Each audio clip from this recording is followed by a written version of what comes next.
Hey everybody, Paul Fontaine and Jeff Hawkins. Hi Curry Head in the chat.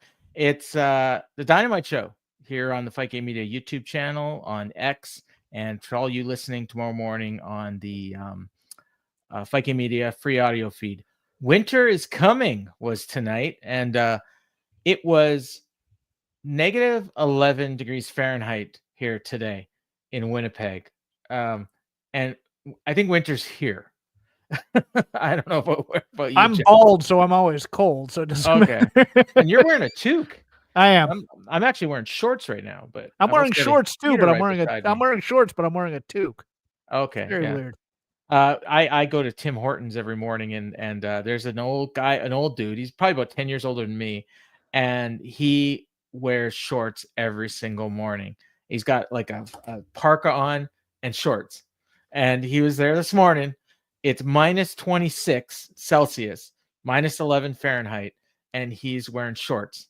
Yeah. So God bless him. I had a salted caramel Wendy's Frosty today. Oh, I just have a regular one. Life-changing. Oh, yeah? Life-changing stuff. It is great. Salty sweet. Gotta love it. Yeah. All right, Jeff. He's 90 years old like you, Paul. No, he's like 65. I think he's a bus driver, actually. School buses. Anyways, Jeff, you had something you wanted to get off your chest. We normally talk AEW news, and neither one of us wants to talk about Ray Phoenix. So, Paul. Jeff, the floor is yours. Paul, my two favorite feelings in the world are number one, when I'm correct, because that makes me feel good. And number two, when there are opinions that I disagree with when they're miserable. Those are the two things. Those are the two best feelings in my life. My pathetic existence, you might say. When you're right, so almost never. And when people are miserable. Okay. Don't stop me now, Paul. Okay.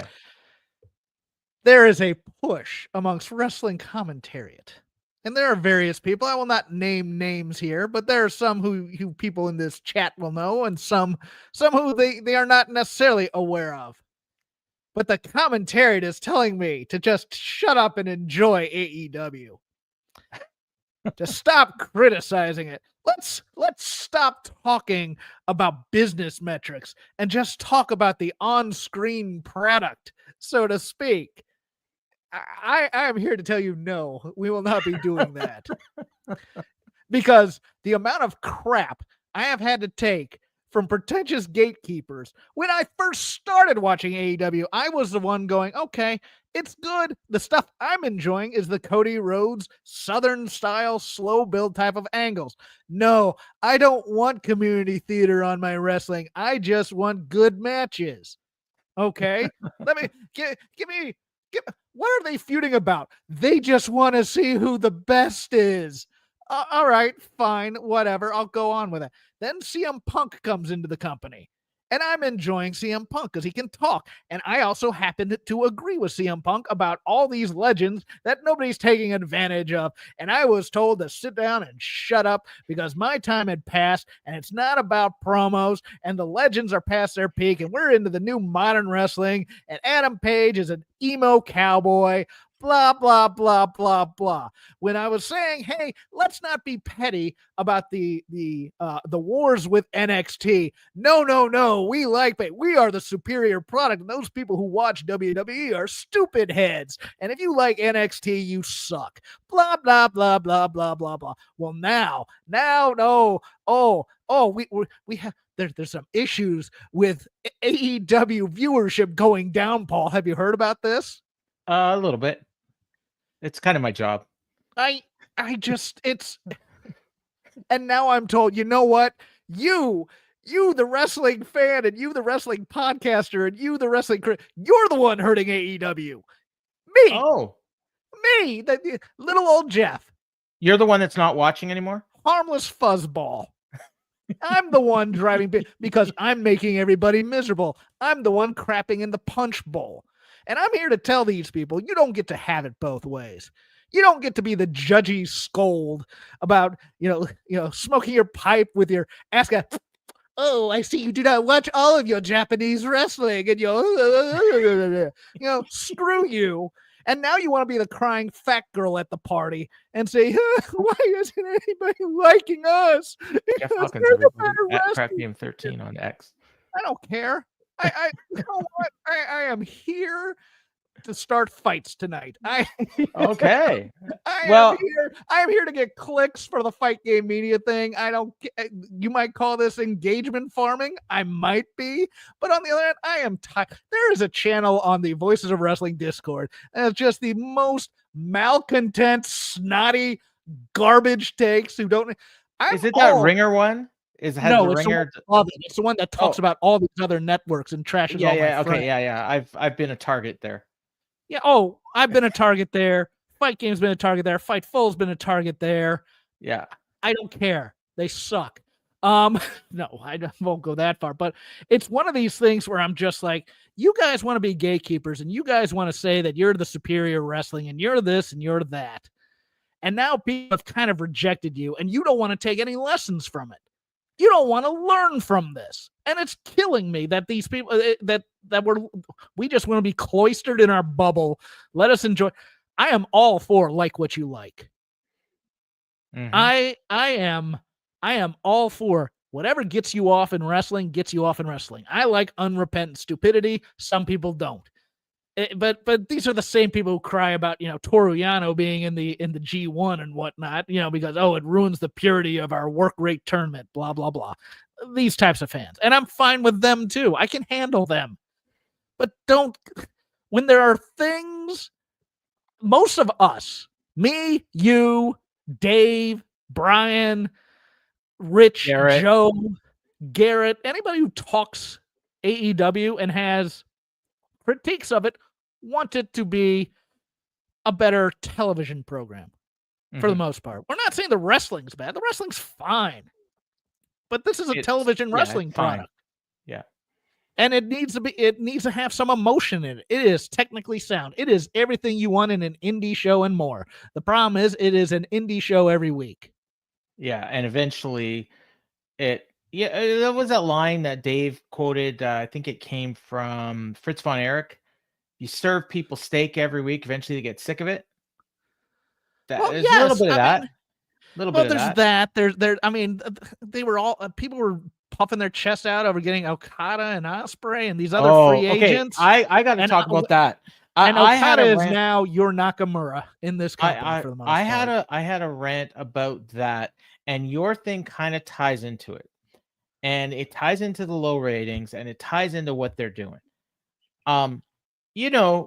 Jeff, yes. You mentioned it, I think, in your rant.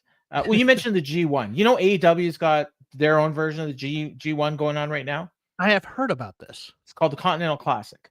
The C2, if you will. Right. The winner of the tournament gets the Continental Championship. Right? A prestigious award. Well, it's a title, and you defend it and everything, and there's special rules. Nobody can interfere. It's a leg lamp, right? 20-minute time limit, all that stuff, right? Yes. Do you know who the Continental Champion is right now? I believe it is Okada. Right. Is Okada in this tournament? Yes. I only watch Dynamite. I've never seen him. Okay, there you go. No. We are 3 weeks into this tournament. Okada's had 3 matches. There's 5 in the block. 60% of the tournament, we have not seen Okada. So they're putting Okada matches on Rampage and Collision. Yes. Because they're trying to put the ratings for Rampage and Collision lately. Yes, I have, and they're terrible. Okay. And we talked about this last week.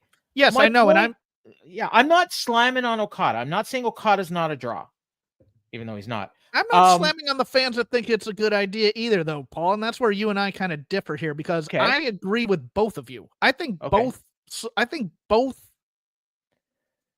viewpoints are correct, but I think yours is the way to go.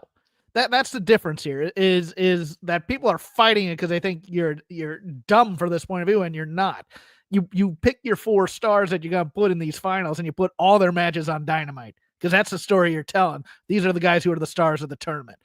They're looking at it from a more logical, if those ratings are low, maybe we put stars on it and we get a number. Okay, You're not, let's go. though. You're Let's go not. with that. Let's go with that. Let's just say maybe if we hadn't put the Okada match on Rampage, it would have done even worse than the lowest rated show of all time. What? It's hard to do. No, I mean it could have been lower. No, it could have. So you just finished watching Dynamite, right? Yes. Are there any C2 matches this weekend on Dynamite, on Rampage or Collision? Well, you go to a far different problem here, though, than the well, no, tournament but this itself. is part of the problem. It If is you're part of the problem. trying to drive Yes. people to Rampage and Collision Yes. by putting Okada matches on there, maybe tell us. I'm They going to should tell have you put out. something. They should have put out a schedule of all these matches Well, you know why they didn't? because they want to surprise people, and they're Nope, probably booking on the that's not fly it. a little. It's a little of that. I bet you Tony has no idea when any of these guys are going to be at Dynamite or Rampage or Collision. So he can't do the schedule until Wednesday when he knows who's there. That's tell ridiculous. you, I don't think there's an Okada match this weekend because I don't think Okada's in. I don't think Okada's in the country. It's just a guess. So he's gonna have like 6 matches in a row. No, he's already had 3. Yeah, he's I only know. got 2 left, and they'll probably be next week. Yeah, they'll probably be next week. He ain't working Christmas. Maybe he's on he'll come paternity into leave, though, isn't he? No, I don't. Kind of. Maybe he'll be in for that Hammerstein weekend. I bet you he's there for that. They'll tape his last 2 matches there, and then we'll see him again at the pay-per-view. So I don't think he'll be here this week. I don't think he'll be there next week.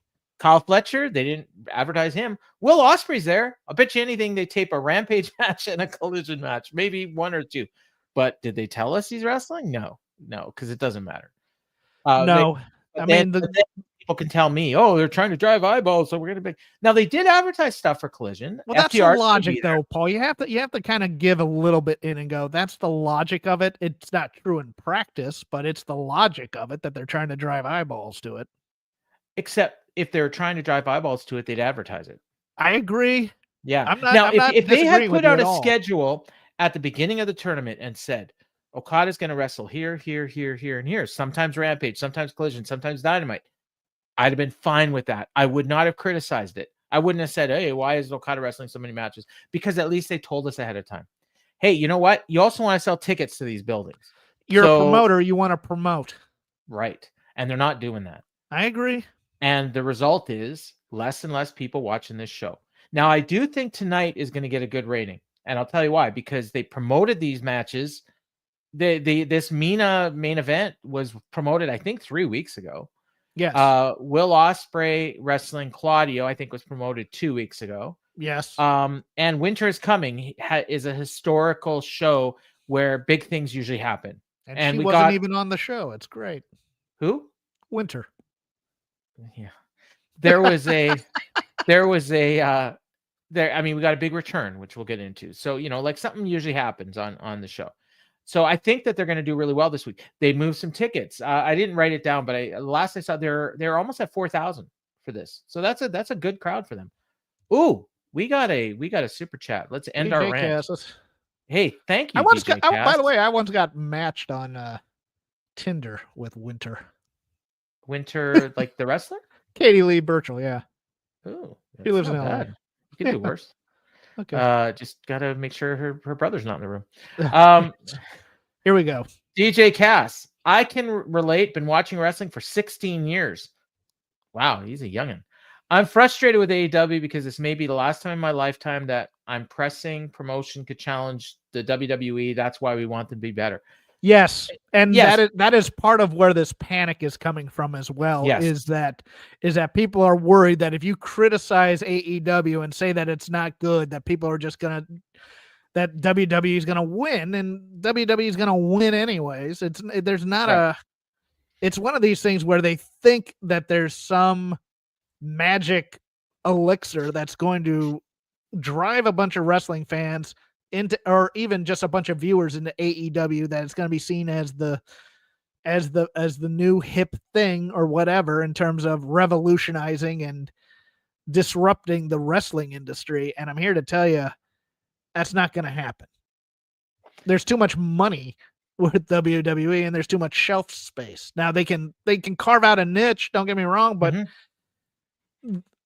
the panic right now is that WWE is doing well, which they are. I think there's a finite amount of people that'll watch televised wrestling. And I think that WWE's gains over the last couple of years have come directly from AEW. So those fans, AEW is not creating any new fans. WWE has the ability to create new fans because they got a larger platform. They're the name brand. They can create new fans. I'm not sure that they are. They are creating young fans, but AEW is. I don't think they're creating any new fans. Because most of the guys that are on here are known commodities, either through AEW television that they've been on, or from other promotions. There's about 20 hours of professional wrestling on per week. Yeah. And if you're a wrestling fan, podcasters trying to watch it all. But if you're a wrestling fan, you want to go, okay, I want to watch the stuff that I like. And I have this much time to do it. And I don't want to spend 4 nights a week watching nothing but wrestling. There's other things I want to watch. And also I may have a family or a life or whatever. It's started to become people are cutting back on I think people are just cutting back on wrestling in general, although WWE seems to maintain its numbers, although a little bit lower. I mean, NXT's grown. Okay. You brought up a good point. You mentioned that all of AEW's stars were known commodities. So I thought popped into my head. I'm wondering who are the people in AEW that are featured prominently in AEW who did not have a presence, a national presence in North America, in international, whatever. Who were known commodities before AEW started. And I will include Ring of Honor, I'll include TNA, I'll include WWE, New Japan, major companies. I'll leave the what's that one that what's the one with the weird Lucha Underground? Oh no, we'll MLW? include Lucha Underground. They had national TV. We'll include that. But what's the one where they all had characters and it was goofy and Chikara. That we're not including Chikara. No, because that was not a known commodity. But if you were featured in any one of those companies I mentioned, and I'm going to go through Full Gear. So that was the most recent pay-per-view. Okay. We'll do this real quick. Anna Jay and Deonna Purrazzo. Anna Jay was not unknown. She's one. Deonna Purrazzo has been around. She's WWE, TNA. Right.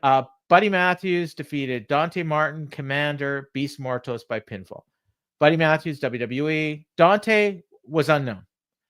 Commander was unknown. Beast Mortos, he was in TNA. So that's and Ring of Honor.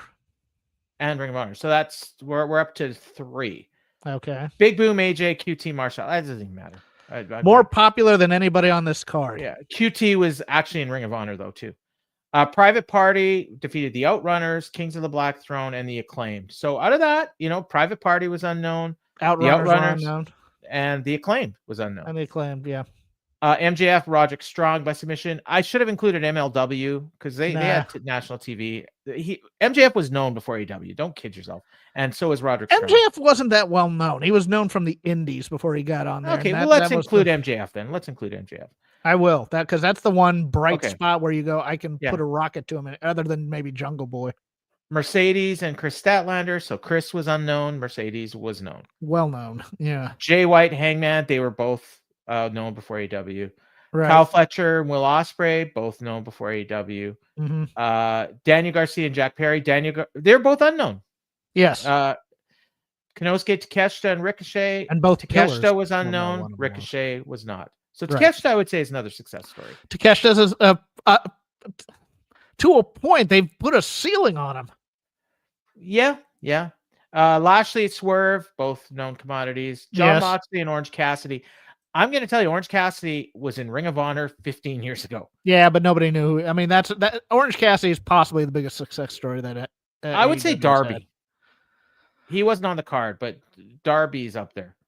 Darby's up there, but Orange Cassidy had a potential to be a world champion, in my opinion. Yeah, well, theoretically. When he was at his hottest. could become one. So you know what? To be honest, like that's not a bad yeah, number. it's not They've a made bad some it's stars. not a bad number of people who have Yeah. become known, but Yeah. it's the other thing where it's like, are they stars? And that's a no. Okay. So Super chat DJ's got time. another one for us. Thank you, DJ. This is going to help fill the Christmas stockings. Also good to see you guys. I'm not an AEW fan. I'm not a WWE fan. I'm a fan of professional wrestling. Yes. AEW is challenging WWE with 50 years of tradition. It's an impossible feat even for them.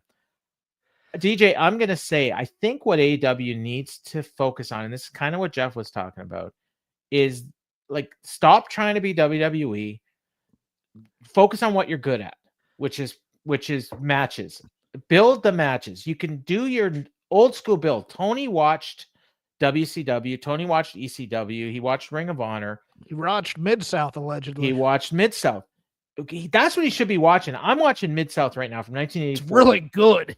It is. And they could do that so much better than what they did. They can take those concepts that they used to build television back then and use it, update it with the modern production and the awesome work that these guys do. That's the other talking point that drove me nuts from our commentariat rant that I forgot, is that television is so much harder right now. Oh, and I saw that and I went, they got national television from the get-go. Mm-hmm. Don't give me that crap. They weren't on like cable access at 1 a.m.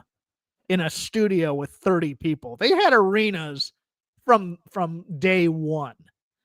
They had advantages in here. The problem, I tend to think the problem was they went too soon to arenas. I didn't think we needed arena wrestling. I think we needed studios that then... And they expanded too quickly. Yes. Tony was not ready to do 6 hours of national, or what is he doing now? 7, 6, 5. Do we count Ring of Honor?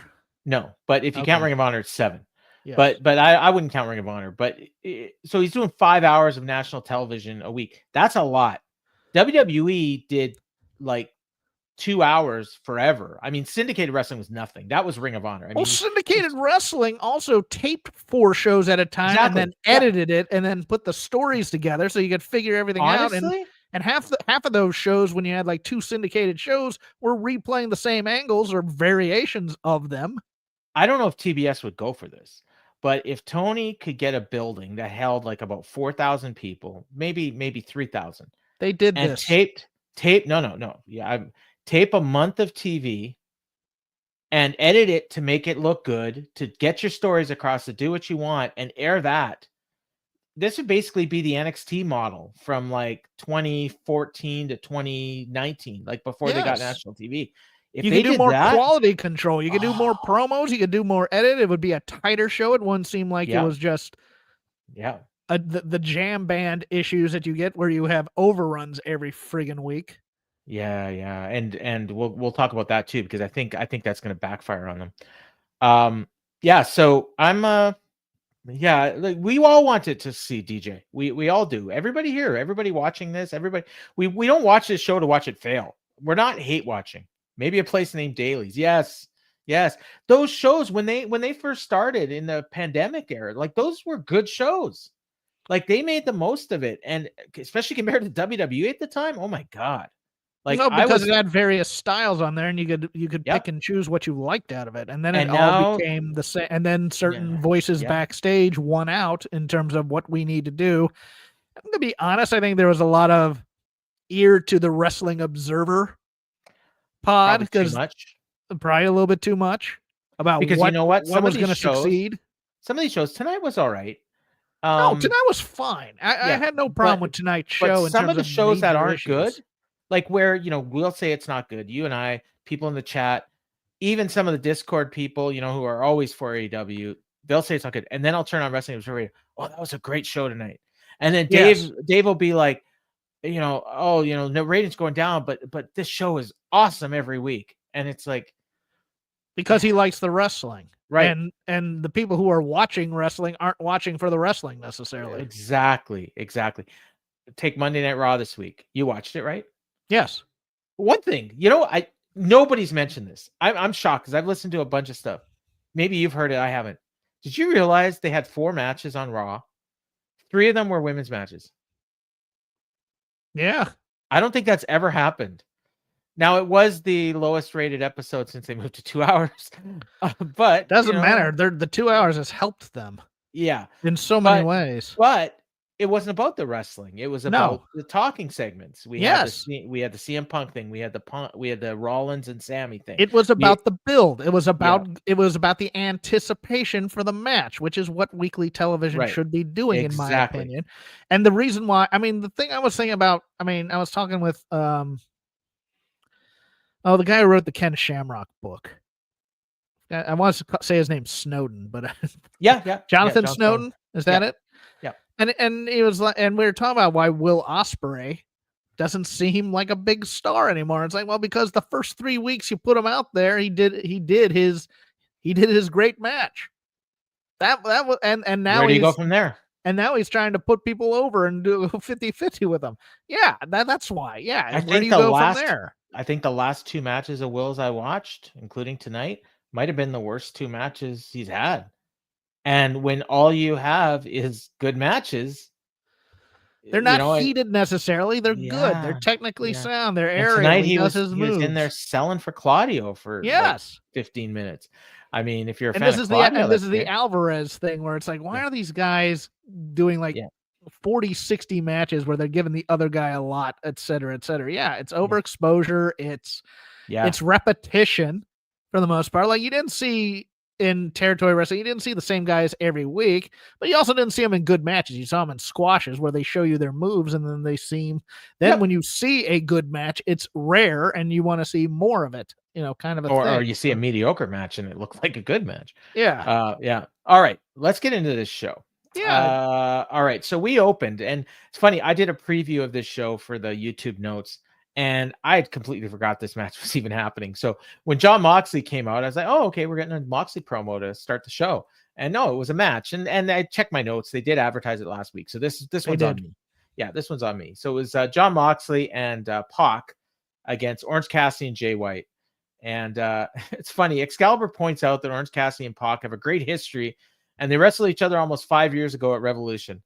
And all I could think of, these 2 guys are in the exact same spot they were 5 years ago. Pretty much. Neither one of them has moved up. Neither one's moved down. The crowd was dead for most of this match. The psychology was weird because the heels were on the same page, and it was the baby faces that couldn't get along. Right. Christian and his crew were in a skybox, and we didn't hear what he was saying, but at one point Christian just told them to leave.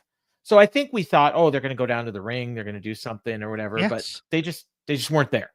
And we'd find out why in a minute. So they were pretty dead. Then they finally popped for Orange Cassidy's hot tag. He hit Mox with a penalty kick, DDT for Pac, diving DDT on Mox for 2. Tilt-a-whirl DDT, so he's just running wild on Mox. He hit the Stun Dog Millionaire on Pac, hit a beach break on Mox. I thought he was going to get the fall. Honestly, he should have got the fall. Mox should have been in here. Yeah, and that would have been it. He went wild, and then he got distracted. He knocked Marina off the apron, hit an orange punch on Wheeler, and then he hit one on Mox, and he's about to go for the pin, and Hangman runs in for the DQ. And he attacks Moxley. We also had one accidentally on Jay White.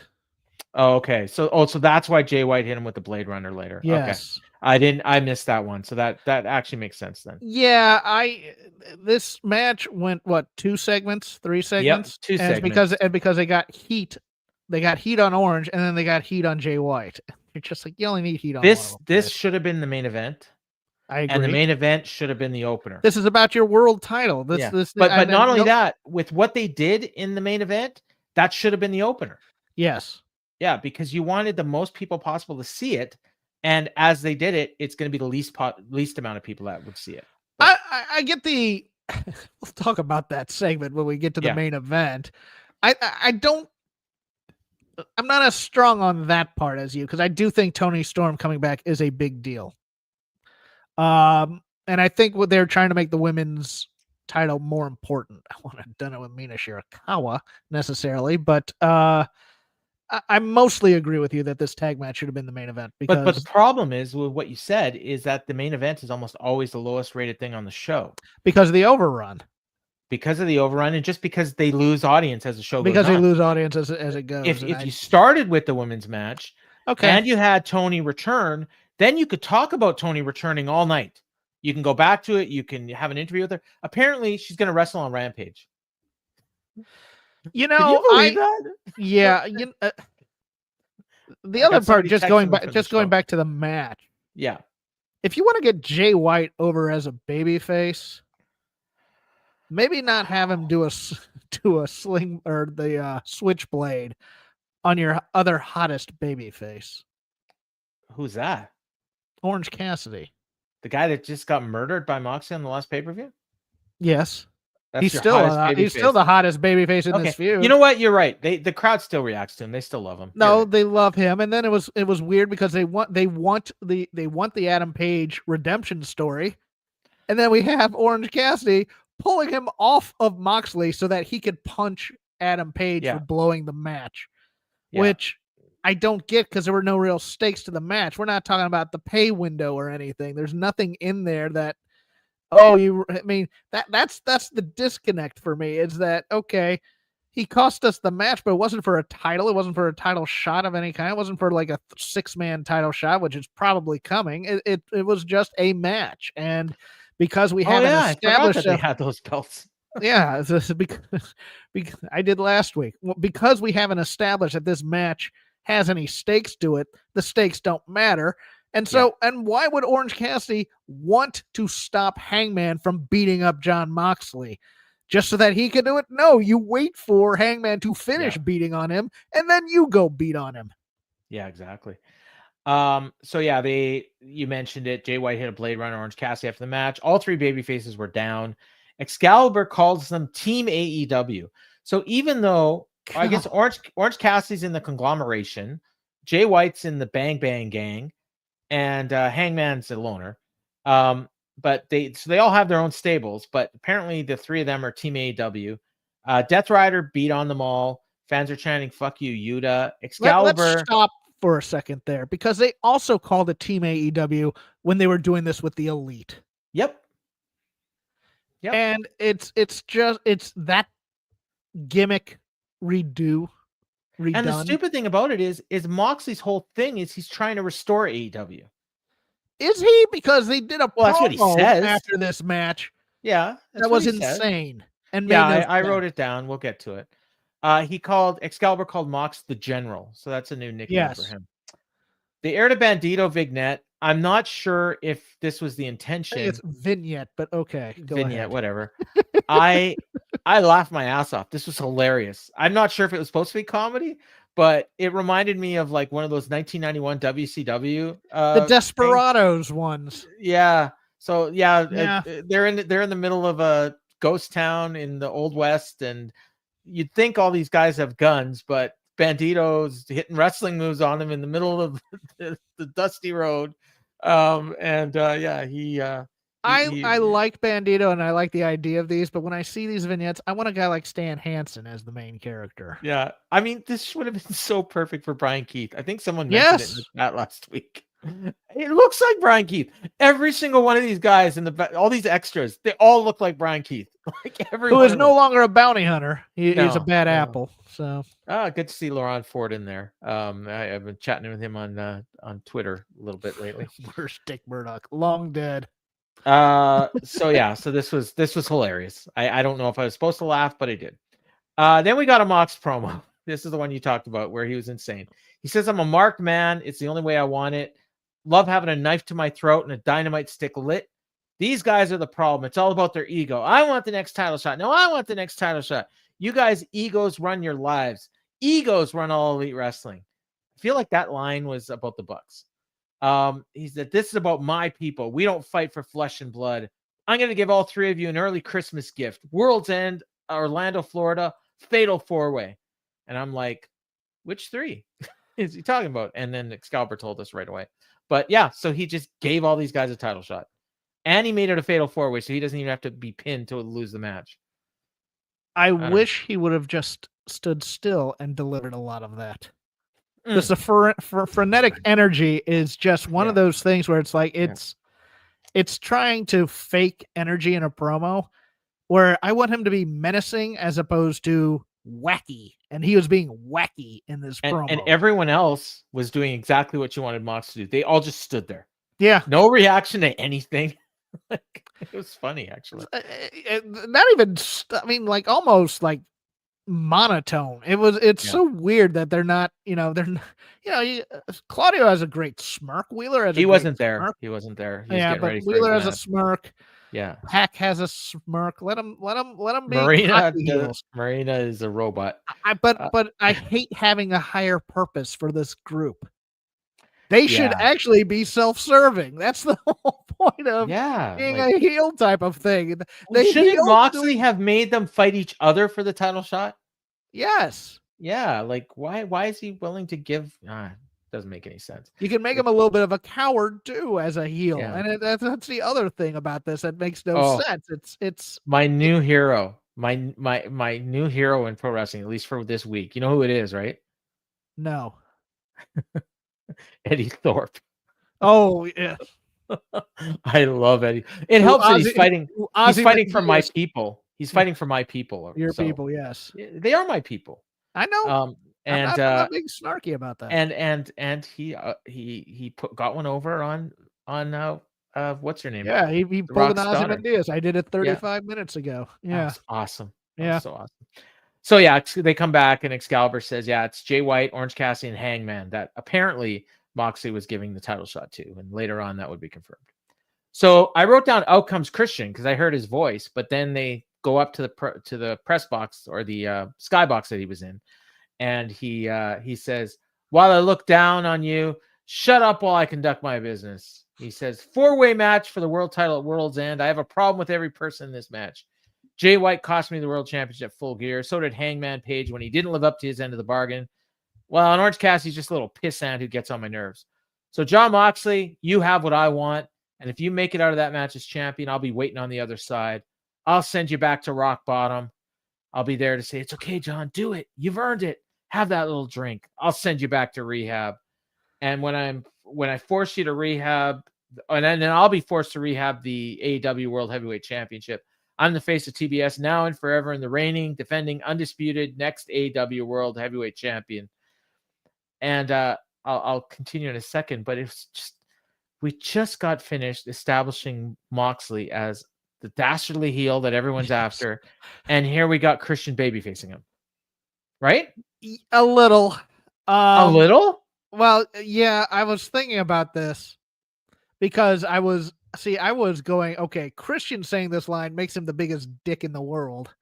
Right. MJF would be saying this line for laughs. So I appreciated Christian at least being a heel about it. But yes, you're out healing the other heel. Yeah. So which that therefore makes him a baby face. Because he also has a mission to change AEW. It's like, yeah. So I like the Death Riders, but I hate their motivation. I absolutely hate it. So he says, in Kansas City before I leave, and then we get a camera shot and you can see Hook in the background. Well, you know what he was about to do, right? He's about to do the old Edge line. What? Go F yourself. Oh, okay. I missed that. Because he starts and he says, go Hook. Yeah. So Hook's in the background. He's behind a door. He smashes open the glass door with his injured hand. And then I wrote down, if you'll remember, Christian's by himself because his crew, he sent them away. Yes. And Excalibur reminds us of that. So he puts him in the red rum, drags him into the crowd. Christian made his own comeback, but then Hook came back on him, beat him up some more. Finally, Nick Wayne and Chris Sabin, Kip Sabian show up, and Hook takes care of them. They run away, or he runs away, and then Wayne and Sabian ran after him.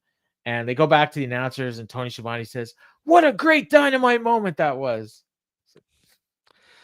I liked the Christian promo with the exception of the drink line. I liked this angle as pro wrestling. I am now firmly on your side that instead of bringing up Moxley's drinking and baby facing him, he should have just said, "We'll see who the baddest dog in the yard is when you get back from your fight," or whatever. I mean, I liked that he called out all three of the other ones. I I really wish he had kind of played up. I could cash in on any of you guys if you Right. win Yeah. right Like, afterwards. That was the only thing that was missing from it.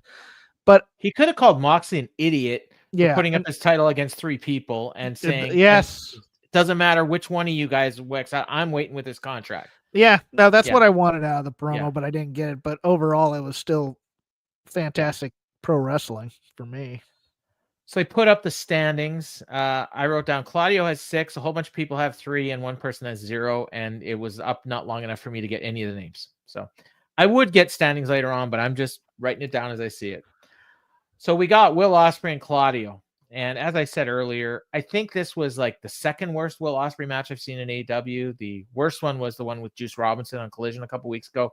So I have a feeling that Ospreay might be a little banged up.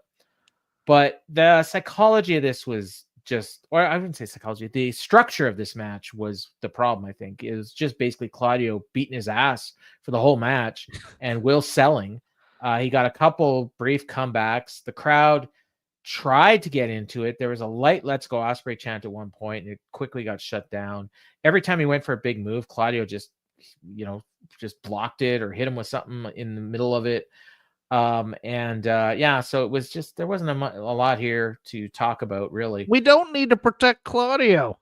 Why are we doing a banana peel finish for him where it's just a roll up? Like I said, I mean, what happened was, like, so Claudio's hitting this lariat of doom every single match, and eventually what's going to happen, Darby's probably going to end up countering it and pinning him, and we already saw Brody counter it at one point, but he didn't pin him, and that's probably what's going to happen. But here, Claudio took Will's head off with a lariat, and then Will just rolled him up and got the fluke pin, and that was it. So after, like, I don't know how long this match was, 12 minutes, felt like maybe a little bit longer.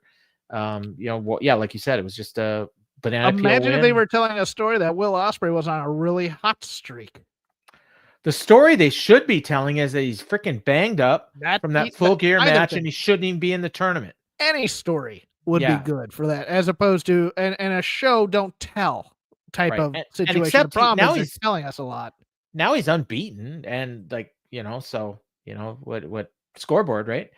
And then after the match, Claudio just attacked him, and Darby Allin made the save. Claudio took off through the crowd, and then I wrote down, because Excalibur said, they're going to wrestle next week, and I thought, okay, Darby's wrestling Claudio next week, but no, Darby's wrestling Will, so he saved him.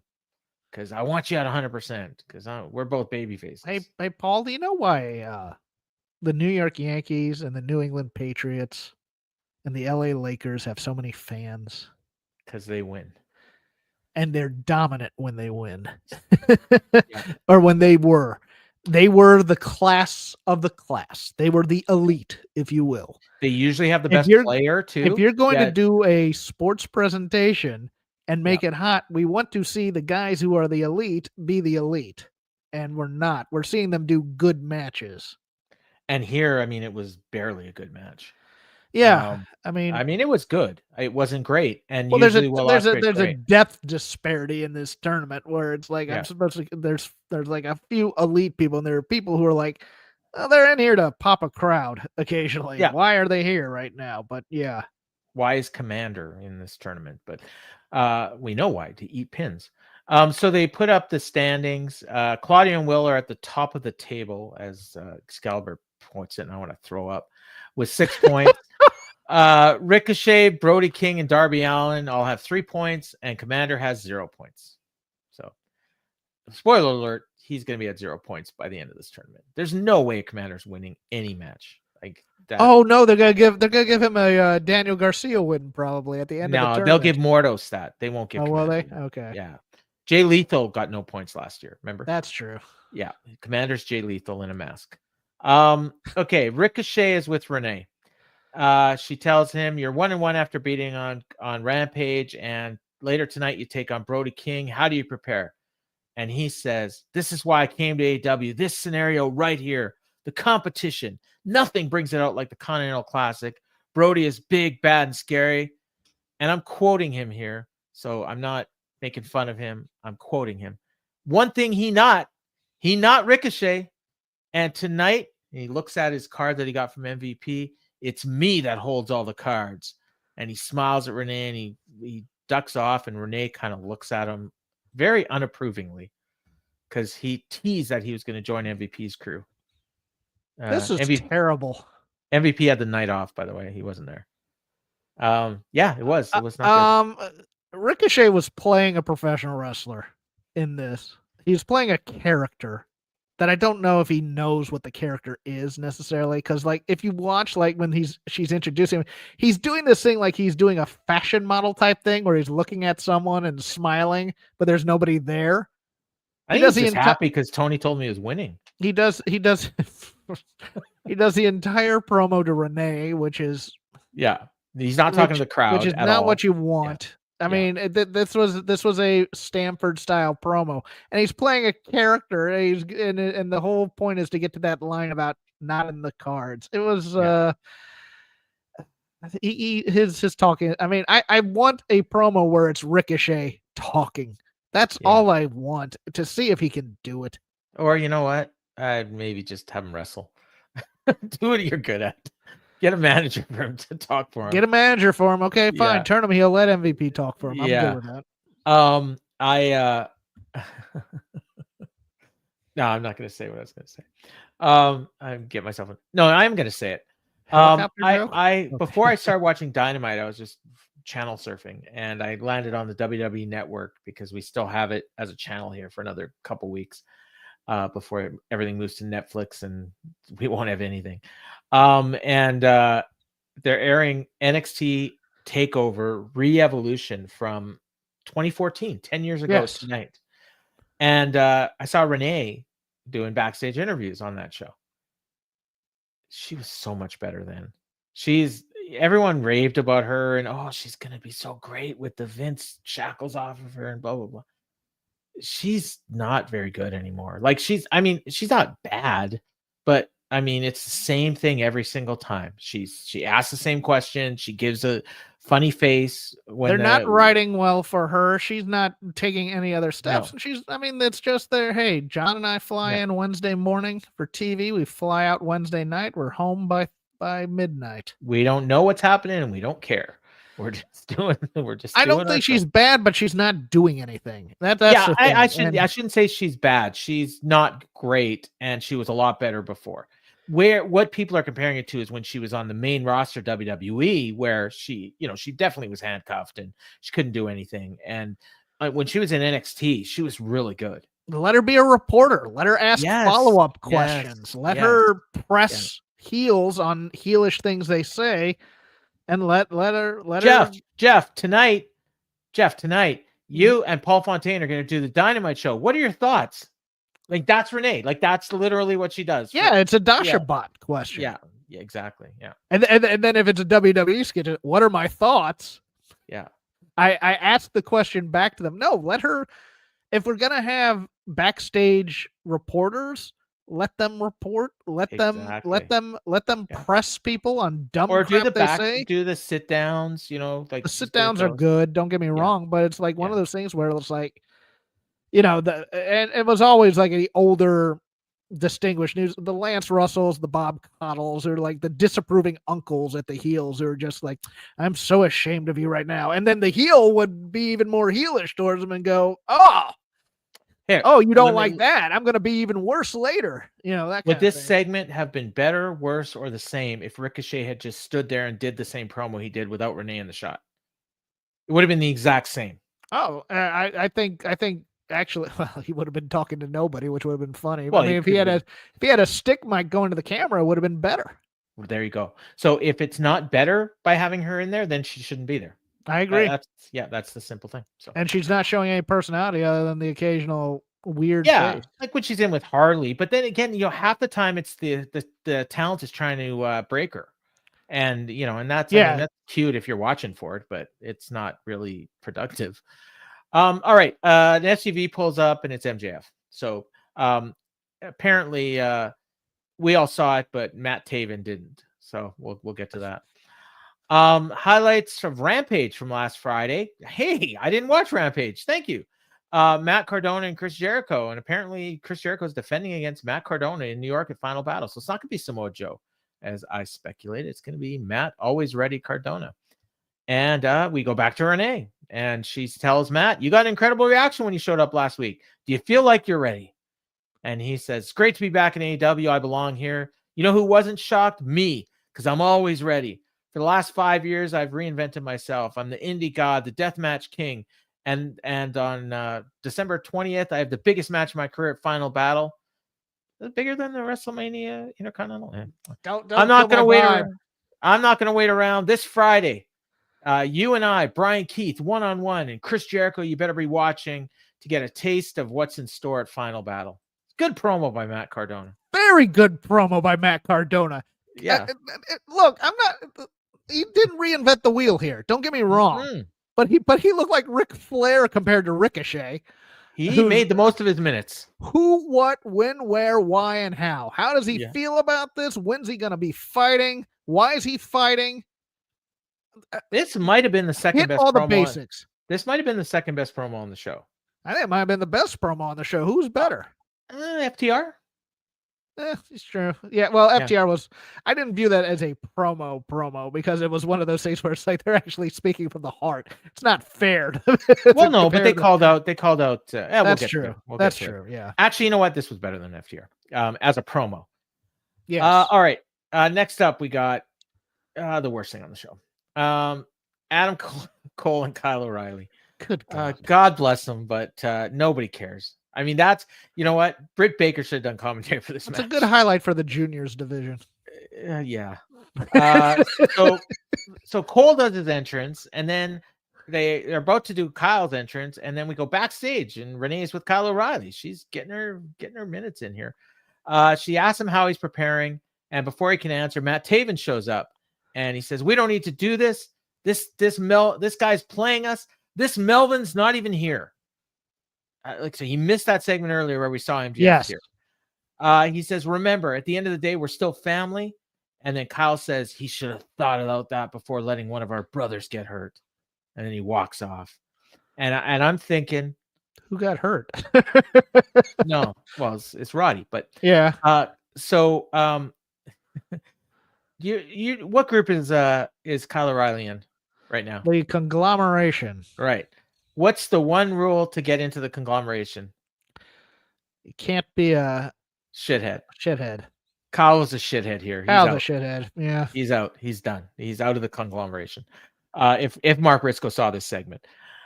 So they get in, he gets to the ring. Cole offered him a handshake. Kyle slapped it away. Excalibur points out. That's what we need. Yeah. He's taken over. He's junior hangman here.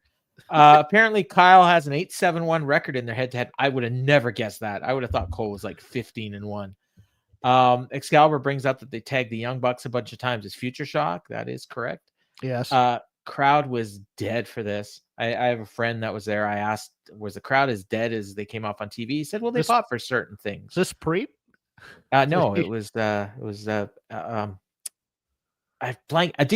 Dean. Oh, Dean. Okay. Yeah. He travels all over. He's in Kansas City. I was saying Preet was one of it's a Dean. You're right. He looked at the card and he thought, you know what, this could be the best Dynamite of the year. Kansas City's a fun city. Yeah. No, he just he literally he'll book a flight. He'll get cheap flights, usually under $100. Because Denver, he's where he lives, and that's a hub. And he'll go in. He'll get tickets. He gets tickets at the building. So he always pays the absolute least, and then he's out of there. He's at home in his bed that night. Like he'll just fly to wherever, and it's, hey, if you got the money and you can do it, why not? So anyways, yeah, exactly. So anyways, this match was nothing. There was one spot where Kyle had an armbar and Cole's working for the ropes, and he's working, and he finally gets there and he grabs it. And this is it's like a cheat code. It's an automatic pop of the crowd when you touch the ropes. No reaction, like nothing, and God bless these guys, but nobody cares. So the one time they finally cared was they're outside the ring. Kyle gets hit with a super kick by Adam Cole. Cole rolled him back in the ring. Kyle's trying to get up. He can't get up. The ref's checking on him. And then we get this huge pop, and it's like, okay, I know what this is. And it's MJF, and he's there, and he's on the ring apron, and he's about to hit Adam Cole with his ring. And Cole super kicked him off the apron. And then immediately Kyle's up, and he rolls up Cole for 2. I thought for sure that was going to be the finish. And nope, Cole kicks out. And then Kyle puts the ankle lock again, and Cole just rolled him up for the 2. So we got another banana peel finish after a match where nobody cared.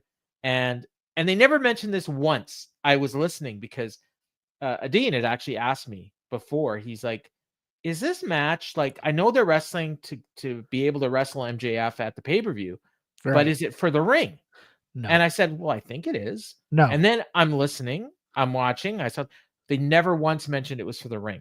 And then after the match, after Cole had won, they put up a graphic, and it is for the ring. But the match against MJF is for the ring, but the match between those two was not for the ring. But they never once said that all they said was the winner's going to face MJF, and I almost thought, oh, maybe they dropped that part of it. If this match, I mean, if this feud had any sort of heat, Kyle O'Reilly would have won. Yeah. To continue we just want to see Adam Cole beat MJF and finally get his hands on him.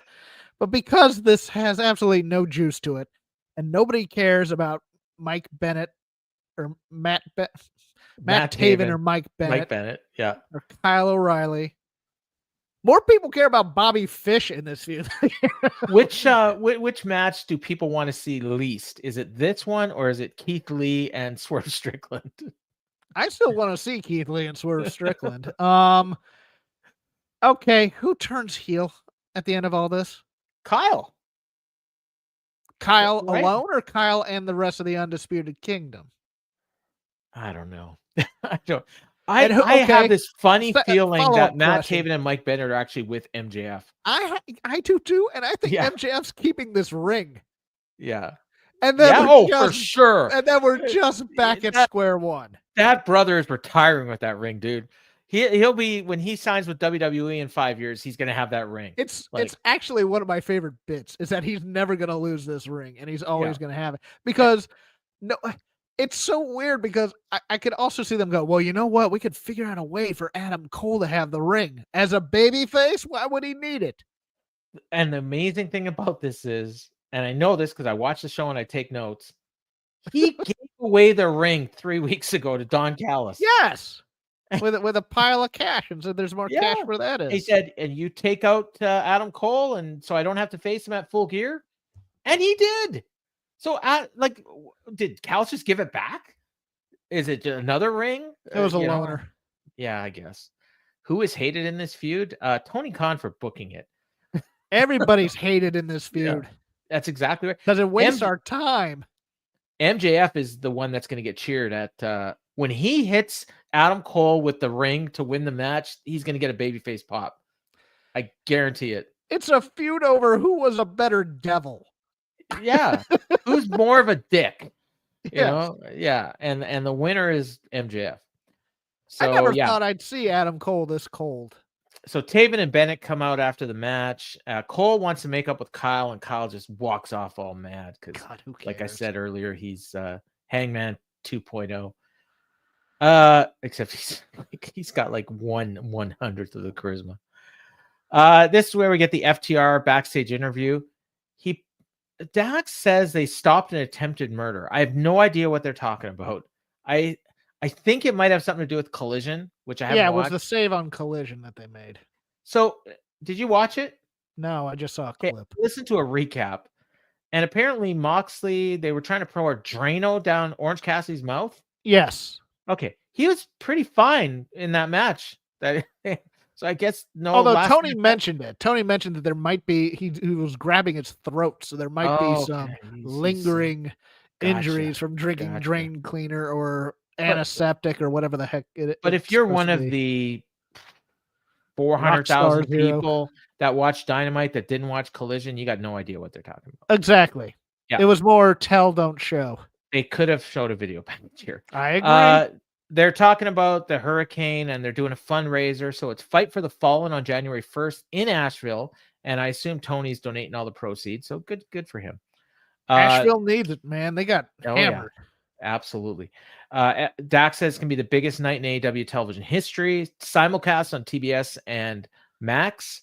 And it's their first time ever in Asheville. And they're bringing professional wrestling back to the heartbeat of professional wrestling. And a big event needs a big match. So FTR is going to be there. And we'll be waiting for somebody. And then he says, we had a miscommunication last week with the Death Riders. we don't have a problem with you. I'm like, hold on. You don't have a problem with the Death Riders. Well, shouldn't they? Yes. Shouldn't everybody in AEW have a problem Well, with the no, Death because Riders? they're a throwback crew, so they they're serious about wrestling, so they Okay. shouldn't have a problem with the Death Riders. But Adam Copeland should make an appearance that would at be this good. show because he's from Asheville, or he lives in Asheville. Honestly, you know what they should do? I'm calling it Undertaker, right. if they No, what could. they are going to do. This is lock it. Lock it. Sting? December 11th, 10:20 Central, 11:20 Eastern, 8:20 Pacific. This guaranteed this is happening. Fight for the Fallen. FTR is going to challenge the Death Riders. They're going to say us and a mystery partner Yes. against Pac, Claudio, and Wheeler for the AEW Trios titles. And FTR and Adam Copeland are going to win the Trios titles in the main event to Fight for the Fallen. Yeah. If they don't do this, they're insane. Like, even if Copeland's not ready to go, you just have him stand on the apron. Yeah. He is ready though. He's been. Oh, training. Is he? Okay. Yeah, that's what I heard. So yeah, that is a no-brainer. They have to do it, and I'm the first one to call it. So clip this. I agree. When they said we're looking for someone or whatever, that was my first hint that it's probably Copeland. I mean, look, if things were cooler and they really wanted to raise a lot of money, I would reach out to WWE and go, hey, can we borrow Undertaker for this one night? not in terms of a match, just an appearance or whatever. Why? You know, not even advertised. He lives in Asheville. Oh, I didn't know that. He has a house there. Yeah, or I thought he was in Dallas or something. I think he has a couple of houses. Oh, okay. All right. New York Minute. So Chris Jericho's gone from like butchering everything about New York to like here he did a million references to New York that I'm assuming were all correct. If they weren't all correct, they were way over my head, but I think they were. Yes, they were. Yeah, because he talked about the Satellite Ferry. He called it the Big Apple. So now he actually is New York. He heard about Matt's challenge to Brian Keith, and he said, last week we left you lying like a Teenage Mutant Ninja Turtle. And he says, you want to send a message to the king of the Big Apple? Well, I'm going to... And then Brian Keith says, I'm going to take a bite out of your dumb ass. And I just love the underneath the aside of the Teenage Mutant Ninja Turtles. They're from New York. Oh, yeah. Are they? I don't even know. I believe they are based in it's a city. I don't know if they ever mention if it's actually New York that they're in. I've never actually it's supposedly New York. I've never seen Teenage Mutant Ninja Turtles. So it's going to be Matt Cardona and Brian Keith. No. On Rampage with Chris Jericho on commentary. And tomorrow on Ring of Honor, it's going to be the contract signing. And I'm right. This is more promotion for Ring of Honor and especially Honor Club than they've ever done. And he says, New York City is a place, I guess he attributed this quote to the mayor, Bloomberg, I think. It's a place where potential is real and dreams are made. And he tells Cardona, you're delusional if you think you're going to walk out of Hammerstein as the new ROH World Champion. You're not ready for the Nueve, and you're not ready for Brian Keith. And then Keith says, I'm here to make sure you pay the damn price. So that was good. Your Brian Keith's getting better, by the way. Thank you.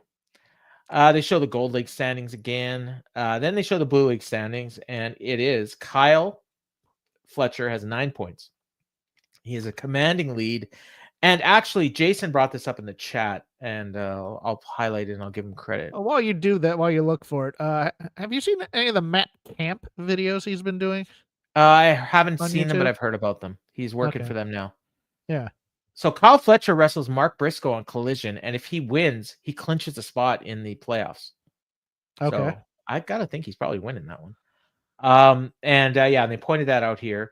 Daniel Garcia and Kazuchika Okada. Was there anything you wanted to say about Camp, or just wanted to point it out that he's doing it? I wanted to know if they were actually, doing the job of, like a control center type of thing effectively. I hadn't seen. Well, Preet and Brad and Larry think this thing is awesome. So whatever that tells they you. think the tournament's awesome, though.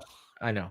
No, I think he is doing a good job. Okay. He got some street cred because he quote tweeted something from All Japan Pro Wrestling.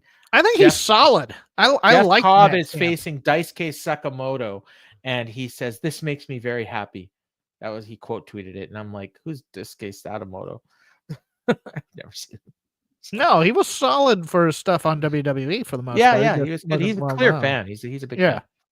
So anyways, the standings. Kyle's got 9 points. Daniel Garcia and Okada have 4 points each.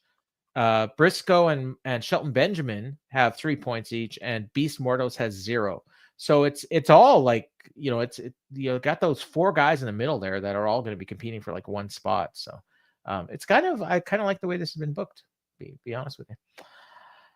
They showed highlights from the weekend, which I really appreciated because I didn't see the show yet. Kyle Fletcher beat Okada after a low blow. So that continues what happened on Dynamite last week, where the heels were cheating to win. Mark Briscoe beat Daniel Garcia clean. They hugged afterwards. And then Darby beat Commander to get his first points in the tournament. And I think that they're doing a redemption thing with Darby. And he's actually I think Darby's actually winning this thing, especially after his promo that he did later. I think he's winning this tournament. Don't know why, but as Nora Jones once said. I disagree. I still think we're leading up to a Ospreay Fletcher match. Okay. Well, I mean, that's a better match, I'll be honest with you, but Collision Kyle versus Briscoe. I wrote it down here. Okay. And it's immediately after the NBA. So they're getting an NBA lead in, and if they're smart, that'll open the show and they'll get a big audience that'll see that match. So good for them. Right. So no time though. We have no idea when the show actually is. It's just after the NBA. Could be 1 a.m. I don't know. That'd be ironic that an overrun for the NBA. Well, but I think what they do is they do the thing, and then they do inside the NBA because you're not preempting Chuck and Shaq for Kyle and Mark Briscoe. No, God bless those two, but yeah, Kyle and Shaq are bigger stars. Will and Darby next week at Holiday Bash, and we got Tony Schiavone with Darby Allin. Actually, this was a pretty good promo too. He says, we haven't heard from you since the car crash at Full Gear. And he asks him, is your quest over? And he says, the quest is never over, Tony. When I think of John Moxley and the Death Riders, they're slowly chipping away at everything that is AEW. And then finally, they brought up someone taking out Bryan Danielson. They showed highlights of it. And he says, I get why the young guys don't want to get involved. This is the first time they've ever made a living off of pro wrestling. But if they don't do something about it, it's going to keep happening. And then he punches himself in the face. This was... I think he broke a tooth.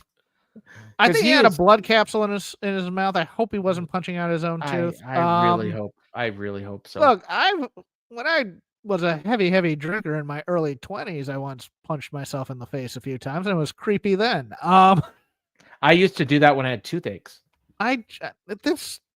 This gave me the heebie-jeebies, to be honest with you. But he says, pain doesn't bother me. He says, what bothers me is if no one does anything about it. So when I think about the Continental Classic, it's everything I love about AEW. I need to win this tournament. It represents AEW, the passion of AEW. He says, but I'm not stupid. I know there will be collateral damage along the way. This is the company that gave John Moxley's career a second shot. It's the company that let Sting go out on his own churn. It's the company that took a chance on me. John, nothing fools you better than the lies you tell yourself. And then it just cut. It was good. It wasn't great. It was good. I just think it's the wrong vibe. Okay. I think this was supposed to get you fired up to make you want to see him win the tournament. And I think so. It's one of those things also. I kind of want to pivot with Darby. I want to finally get over the underdog type of thing in terms of, he's been here 5 years. He should belong by now. Okay. Yeah. I don't need another Tim Horner in wrestling that does, 10 years of the scrappy underdog. Tommy Rich. Yeah.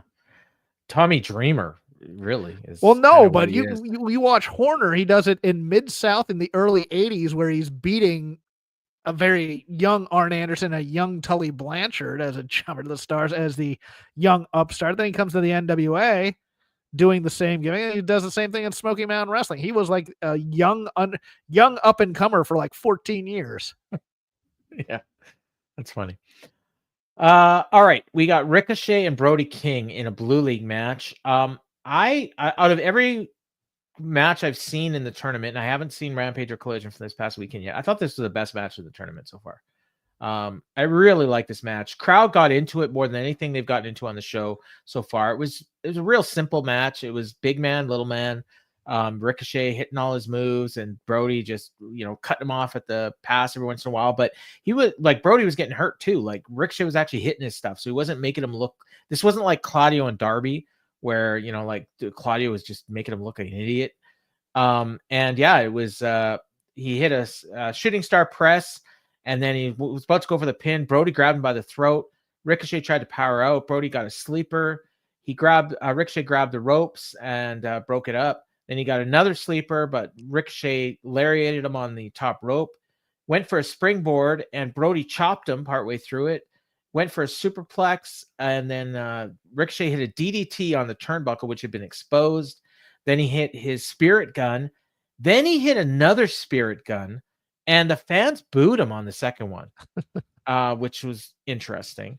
People want to cheer Brody King. Yeah. And he got the pin. He got the clean win. And yeah, Ricochet was showing a little. I don't know if that was the intent, but I mean, he did tease the heel turn earlier. Yeah, but he didn't do anything heelish. Well, other than hitting him the second time, which, it can be he's trying to win, but I guess the fans thought, oh, you could have got the win after the first one. Maybe, but even after the match, he wasn't like strutting or anything like that. No, that's true. That's true. Win. It could just be they don't like Ricochet. No, I think it's one of those things. It's the known commodity versus the guy that we really liked from the Indies, who's a big dude who hasn't really been given the chance, and he's kind of the new thing. And I think people really want to cheer Brody King. Like there were a couple of articles. There were a couple of articles like 2 weeks ago or something like, could Brody King be a top guy for AEW type of a thing? So he could. I mean, there's no reason why he couldn't. Yeah, House of Black is also just always over. They're cool. They hardly ever lose. Sometimes they're cool. I mean, when Malachi ain't on his when they're not doing these spooky promos. Yeah, when they're not doing the House of Black crap. Speaking of, where's Julia?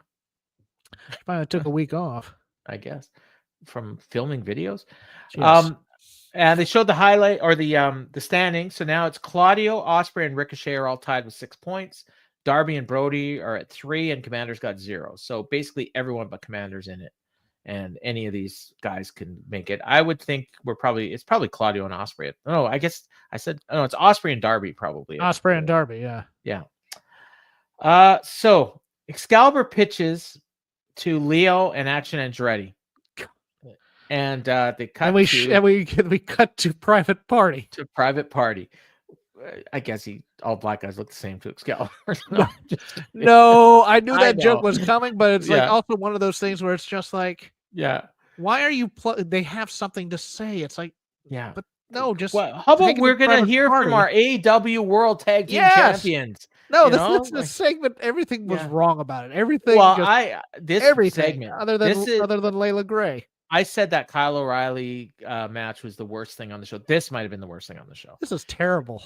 So they say, welcome to the vault. They said Wednesday is coming, I think, or maybe they said Christmas is coming. I don't know. Santa's on his way. Everyone's coming. And then Action and Leo shows up. So, Excalibur had ESP. And he said, let the two of us get some of that. But I ain't talking about the shots. We're talking about the gold on the table. And then one of the Private Party guys said, this year I want a nice, thick, juicy. And then Layla shows up. That was actually pretty funny. And Top Flight's with her. Darius says, remind me how many tag matches these two guys have won. And then he says, I'll fill you in. It was 0. And then I think it was Action says, well, remind us who got eliminated in the Battle Royal. So these guys are just shouting all over each other, telling both of them how much they all suck. And don't deserve a title shot. Top Flight are supposed to be these young, fresh-faced baby faces, and they're being absolute dicks. And Leo and Action are worse. Yeah, they're just these jackets are terrible. This whole thing brought the tag team titles down about 7 levels. Yes, and meanwhile we had FTR. This was also a Stanford idea. Let's give the champions a talk show segment type of a thing. The vault. Oh, this was brutal. And then so Zay comes up with the idea to have these two face each other at Collision, and the winner gets Private Party for the titles. I assume this title match is going to be on Christmas, because there is a Dynamite on Christmas Day. I think we're getting a 3-way. Oh, maybe. Oh God, that's So we can get a multi-man party. This is like a Rampage special. I mean, how many times have we seen two of these three teams against each other on Rampage? It is the most rampagey of Rampage matches. Except it's for the tag team titles. So on Monday they had a last minute thing that they didn't promote at all ahead of time. It was a on sale at Globe Life for All In, and depending on who you talk to, they didn't sell very many tickets, but the tickets that they did sell cost a lot because apparently they may have sold like 6,000 tickets, but they're doing the WWE thing where they're more expensive and they'll bring them down as we go. Sean Ross Sapp went, and then they're already over They're already over $1.2 million gate, which suckers. Yeah, but I mean that's like $200 a ticket if you sold 6,000, so that's not really that much. But they had all the big stars were there. AJ and Big Justice, Thunder Rosa, Lashley and Swerve were there. Swerve had a great line. He says, "You like to hurt people, well, I kill people." Cool. Bryan Danielson showed up. He says, "You couldn't keep me away from All In if you tried." Everybody likes a little death in professional wrestling, don't they? Bryan Danielson just returned out of nowhere. And he says he's going to do his best to be there. Last time we saw him, he was being murdered by the Death Riders. Yeah, he's just all happy here. No neck brace or nothing. Nope. Did Tony not teach him anything about working? Mercedes and Darby were there. Sting showed up, and my God, him walking up those stairs, he looked every bit of his. And he dyed his hair for this one, but he had gray hair earlier. Did you see him with that? Jeez. Yeah, and walking up those stairs, he looked rough. Yeah, tickets are on sale now, so get your tickets while they're hot. Will be on sale. Tickets will be available at the gate. We got a backstage segment with Mercedes and Anna Jay. Renee tells us that she's in her 200th day as TBS champion. She's had 10 title defenses, and not only that, you're going to be defending your New Japan Strong title on, I think they said Long Beach on Sunday. Yes, on a New Japan Strong show. Yeah. Oh, okay, there you go. So Mercedes talked. She basically said, "Oh, it's cute. You went to Japan. So did I." No. The thing that killed me about this is as I've said before, Mercedes is pulling a Rock here, where he does. She actually mentions it doesn't matter what the blah blah blah. Oh, there we go. There's a little nod to what she's doing. Okay, cool. Because she didn't do her normal catchphrase here. Well, no, she did before. She's Kansas City. When she interrupted Renee, she said it doesn't matter, and then she did Kansas City, give it up for your CEO type of thing. Oh yeah, because she said, "Is it in Missouri?" It doesn't matter. Missouri or Kansas, it doesn't matter. Yeah. Anna Jay's the weak one here, but go ahead. So she told Anna that but you're 26 and you're just getting started. Well, by the time I was 26, I was a 5-time world champion. I don't know if that's true, but it's true. Really? She was WWE she was signed young. She was signed at like 19 to WWE. Really? Okay. Yeah. So this isn't her NXT titles. These count her NXT titles. Oh, okay. All right. Then Anna said, "Yeah, I'm an underdog, but that's okay. I'm going to shock the world." That was garbage. Yeah, it was. I wanted Anna Jay to talk like Anna because this was a Triple H promo in terms of. Yeah. When I say that, not Triple H doing it, but whenever Triple H fought somebody, I respect you as a legend. Blah blah. No, screw that. Yeah. Anna Jay, tell me why you want the title. Not this Anna was Jay, this the was character, Shelton Anna Benjamin. Jay, the person. This was Shelton Benjamin talking to Triple H before he's about to get his ass kicked. This was a Peppermint special. Yeah. Oh yeah. Yeah. That's what she knows. Yep.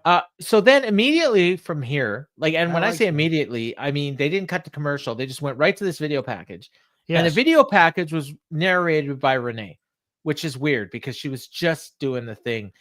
And this video package was talking about a match that the way that Renee was talking, it was happening at some point in the future. Like it could have been on the pay-per-view, could have been next week, or whatever, but it's like right now. Like, because she even mentioned December 11th, Kansas City. And it's like, yeah, that's today. So I'm guessing this was a pre-tape to play on another show. And they forgot that they taped it. They may have played it on another show. I don't know. They did not. They didn't watch it. Okay. They did not. Yes. Well, I shouldn't say maybe they did it on Friday. And they decided to use it. And they decided to use it as a hype video instead. Yeah, because gosh knows we couldn't have just started the match and not had an overrun. We had to air this freaking video. The video was fine. Renee, her tone isn't great for these things. No, she doesn't bring the gravitas to it. No, it was more like, if it's a happy, perky video, she's perfect for it. Yeah, this was more like, I don't know, like she's describing this blood feud, but she's talking about it like she's like a reviewer giving a review of a really nice play she just saw. No, that's a good call. Yeah. So, I mean, the content was good. The delivery was not great. So that led to our main event for the night, which was Mina Shirakawa challenging for the AEW Women's World Title. Tony Schiavone points out that there's an overrun. This is right as the match was starting, which was 5 minutes left in the hour. They rolled out of the ring in leg locks. They got Thunder Rosa in the front row with a sign. It says, Mariah May, no, you may not. Yeah. Nigel points out that she's got a win over both of these two, and she wants the winner. So, okay, that makes sense. There are a few signs here. There was also one, Mariah May is not my champ. Yeah, we'll get to her signs. Okay, yeah. Mariah was shaking her tits in the middle of the ring. She got no reaction, which surprised me. Mina did the figure four in the ring post like 3 minutes into the match. You know, this is like the Bret Hart spot that he would do after like 25 minutes of wearing the guy down. Well, I mean, yeah, but Bret Hart could also do it. This required Mariah May to hang on to Mina Shirakawa's leg, which made it look even more ridiculous. It was brutal. Sorry, go ahead. I'm about to hesitate to say this because I'm sure there's somebody who's going to tell me, well, you should have seen her in Stardom, etc. I don't think Mina Shirakawa is ready for prime time necessarily. I think she's okay. I don't think she's great, and I think this needed a great match, to be honest with you. This would be the place for it. I think she's good, but I think it's one of those things where it's like, I've watched parts of the Emi Sakura match. She could have just beat the shit out of her. Yeah. Yeah. What? Okay, John, what are you talking about here? He was being anti-Ricochet? Who?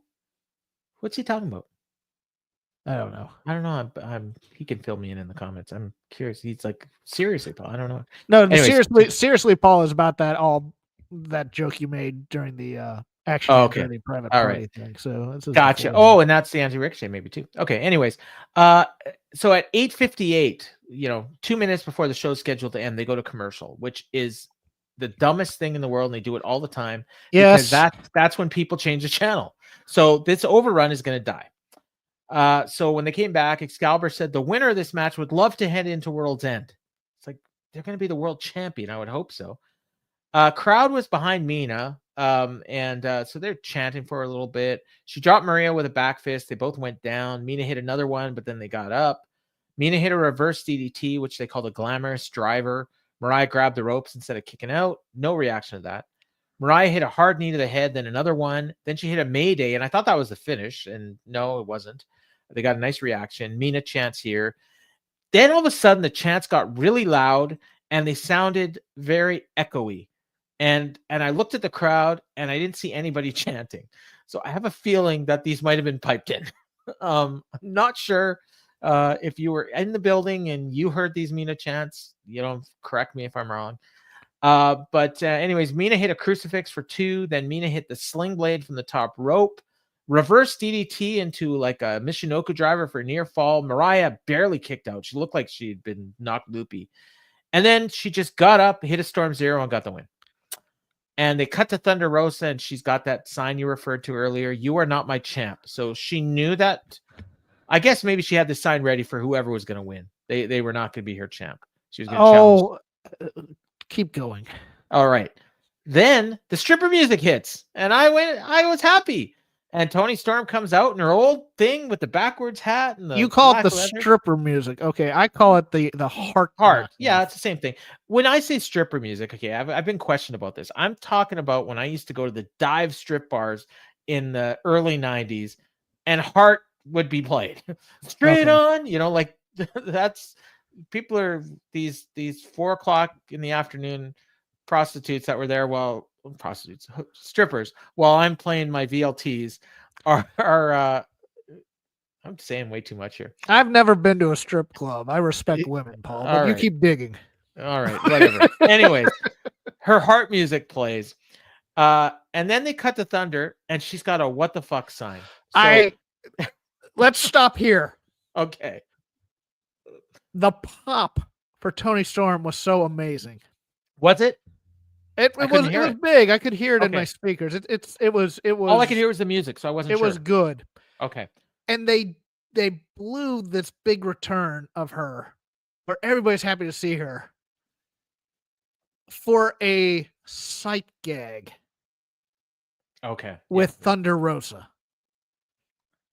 Don't get me wrong, I laughed the first time I saw it, and then they they went back to the joke to show the sign again, and that's when I said, And she's mouthing the words too.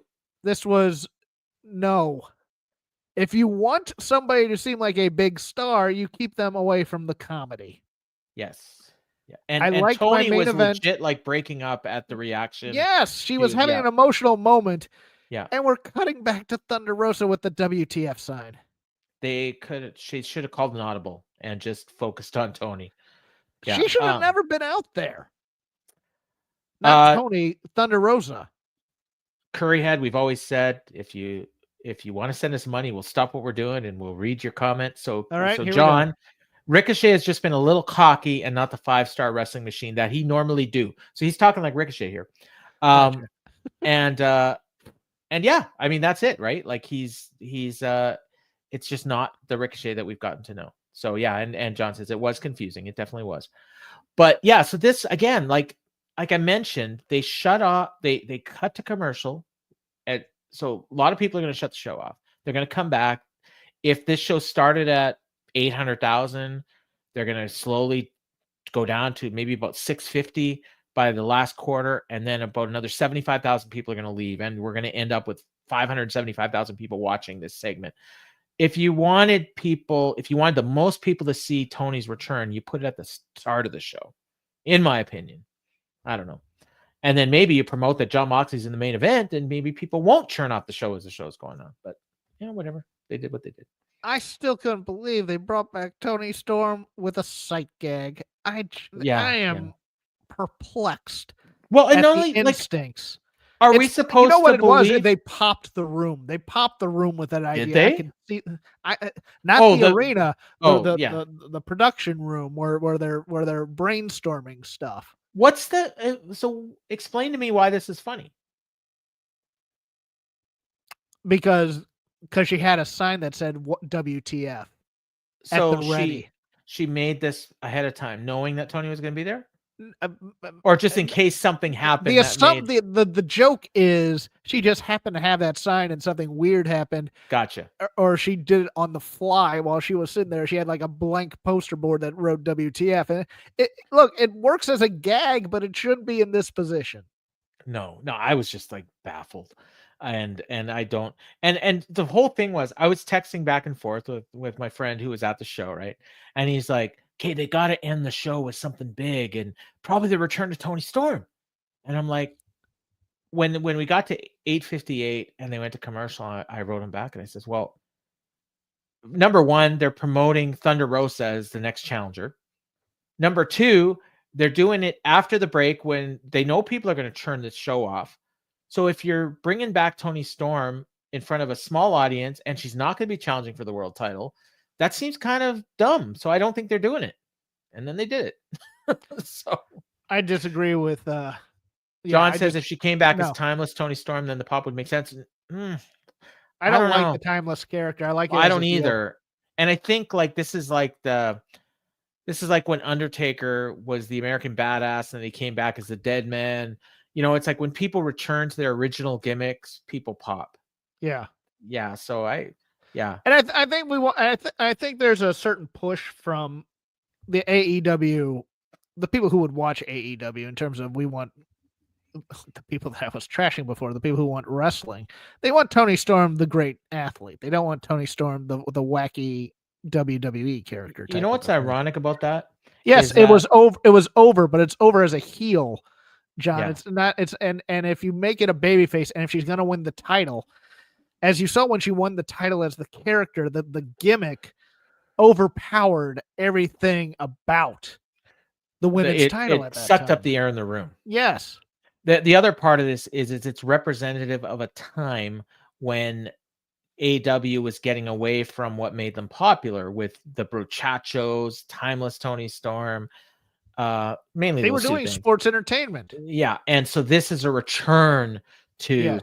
the AEW glory days. She was becoming a babyface. Jeff, that character got more over as a babyface towards the No, end. I That's agree. when It was getting yeah. babyface pops because Yeah. people were entertained by it. But it just Yeah. makes if you're not gonna put the title back on her, sure, bring her back as that character. But if you're gonna put the title back on her, possibly, Yeah. you don't want that character holding the title as a babyface. You know what the ironic thing is that when that whole stuff was going on with Timeless Tony and the Brochachos, I believe, and you can go back and watch in the archives and listen. I believe we were saying that this stuff was not good, and they needed to stop it. And the funny thing is now those same people that criticized us back then and said, "Shut up, it's great," now they're complaining about it and they don't like it, and they want AEW to go back to what it was before that. Oh, I think mostly our complaint was these guys were main eventers and they're doing wacky comedy, and we didn't want that. Yeah. Well, yeah, that's all part and parcel. Yeah, there's a place It's not. for It's that not the sort of same thing. group as the Fair other enough. gatekeepers. The gatekeepers were still thought, yeah, they're becoming too much like Stanford. So they didn't even like it back then. Yeah. I think I'm confusing different groups of people. There's also a group of people that just love everything AEW does, no matter what. Yes. Yeah. And so now they will say, "Oh, the Brochacho stuff sucked." But if you go back and watch, They were but it's probably so liking much- it. Yeah. Yeah. No, they 100% were liking it back then. But now that they're not doing it anymore, AEW is correcting the course. It's like, you say it's the best show on TV every week. What are they correcting? You know what I mean? That's, yeah. We are fickle when it comes to wrestling, just like We that's why are, we all but like Daniel Bryan. yeah, well, Bryan Danielson, my apologies. So yeah, that was the show, Jeff. Before I get your plugs in, I just want to fill people in. Next week is December 18th. That would be the 5-year anniversary of a very polarizing episode of AEW. Actually, it's probably not polarizing. Everybody hated it. AEW Dynamite, December 18th, 2019. This was the infamous Dark Order episode. Jeff and I are going to watch that show at some point over the next week or two, and we're going to review it, and we're going to put it up on we'll probably do it live at some point. We'll let you all know when we do it. Set an alert for our channel when it comes up. We're going to review that show just as a bonus to make up for that one show we missed. And then on the week of Christmas, no, we're not going to do a show on Christmas Day. Neither one of us wants to watch Dynamite on Christmas Day. So we will do a show reviewing that episode of Dynamite, either probably on the 26th or the 27th. We're figuring out our schedules, but we will be here for that. January 1st, we will do a show that night, I think. Neither one of us have any plans on New Year's Day. So we'll do a show that week, we think. And then we'll be back to normal. So there's a possibility we may combine the Full Gear post show with the Dynamite review, but we'll let you know. And yeah, so just stay tuned for all that. But anyways, you're gonna have a bonus show at some point. We'll be back here next week. And Jeff, get your plugs in. At Crep Game 13 on Twitter, at Jeff Hawkins on Blue Sky, if you choose. I do a show called Shake Them Ropes on Voices of Wrestling. This week, we'll see if Chris shows up. Canceled on me about 20 minutes after we were supposed to go to air, so there's no Vader Club. I did a solo show going through the news, and I watched what did I watch? I watched NXT, reviewed that, so we'll see what happens in the news. No Vader Club, so I'm picking this week. I'm thinking Ultimate Jeopardy from ECW December to Dismember 1996 or 1995. Ooh. A War Games match that they did in ECW with the Heavenly Bodies involved. I have that on VHS. That. It's awesome.